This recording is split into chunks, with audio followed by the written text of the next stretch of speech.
Joshua chapter 8. Now the Lord said to Joshua, Do not be afraid nor be dismayed. Take all the people of war with you, and arise, go up to Ai. See, I have given into your hand the king of Ai, his people, his city, and his land. And you shall do to Ai and its king as you did to Jericho and its king. Only its spoil and its cattle you shall take as booty for yourselves. Lay an ambush for the city behind it. So Joshua arose and all the people of war to go up against Ai. And Joshua chose 30,000 mighty men of valor, and sent them away by night. And he commanded them, saying, Behold, you shall lie in ambush against the city, behind the city. Do not go very far from the city, but all of you be ready. Then I and all the people who are with me will approach the city, and it will come about, when they come out against us as at the first, that we shall flee before them. For they will come out after us till we have drawn them from the city. For they will say, They are fleeing before us as at the first. Therefore we will flee before them. Then you shall rise from the ambush and seize the city, for the Lord your God will deliver it into your hand. And it will be, when you have taken the city, that you shall set the city on fire. According to the commandment of the Lord you shall do. See, I have commanded you. Joshua therefore sent them out, and they went to lie in ambush, and stayed between Bethel and Ai on the west side of Ai. But Joshua lodged that night among the people. Then Joshua rose up early in the morning, and mustered the people, and went up, he and the elders of Israel, before the people to Ai. And all the people of war who were with him went up and drew near, and they came before the city, and camped on the north side of Ai. Now a valley lay between them and Ai. So he took about 5,000 men, and set them in ambush between Bethel and Ai, on the west side of the city.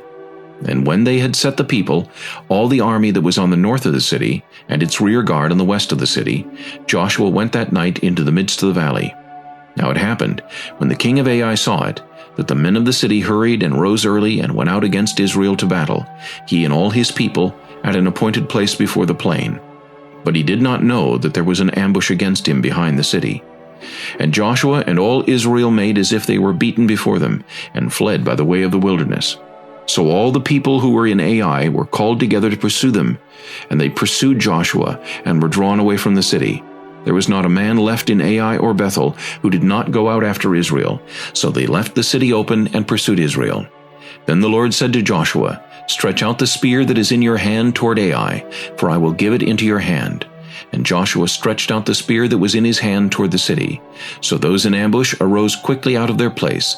They ran as soon as he had stretched out his hand, and they entered the city and took it, and hurried to set the city on fire. And when the men of Ai looked behind them, they saw, and behold, the smoke of the city ascended to heaven. So they had no power to flee this way or that way, and the people who had fled to the wilderness turned back on the pursuers.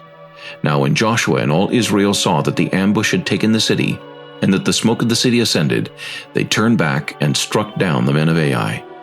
Then the others came out of the city against them, so they were caught in the midst of Israel, some on this side and some on that side, and they struck them down, so that they let none of them remain or escape. But the king of Ai they took alive, and brought him to Joshua. And it came to pass, when Israel had made an end of slaying all the inhabitants of Ai in the field, in the wilderness where they pursued them, and when they all had fallen by the edge of the sword until they were consumed, that all the Israelites returned to Ai, and struck it with the edge of the sword. So it was that all who fell that day, both men and women, were 12,000, all the people of Ai. For Joshua did not draw back his hand with which he stretched out the spear, until he had utterly destroyed all the inhabitants of Ai. Only the livestock and the spoil of that city Israel took as booty for themselves, according to the word of the Lord, which he had commanded Joshua.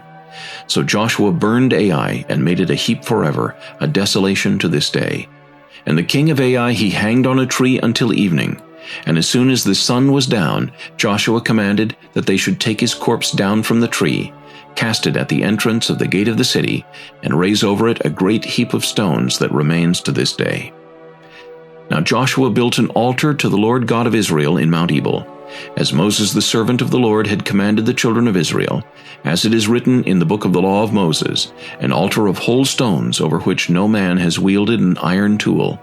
And they offered on it burnt offerings to the Lord, and sacrificed peace offerings. And there, in the presence of the children of Israel, he wrote on the stones a copy of the law of Moses, which he had written. Then all Israel, with their elders and officers and judges, stood on either side of the ark before the priests, the Levites, who bore the ark of the covenant of the Lord, the stranger as well as he who was born among them. Half of them were in front of Mount Gerizim, and half of them in front of Mount Ebal, as Moses the servant of the Lord had commanded before, that they should bless the people of Israel. And afterward he read all the words of the law, the blessings and the cursings, according to all that is written in the book of the law. There was not a word of all that Moses had commanded which Joshua did not read before all the assembly of Israel, with the women, the little ones, and the strangers who were living among them.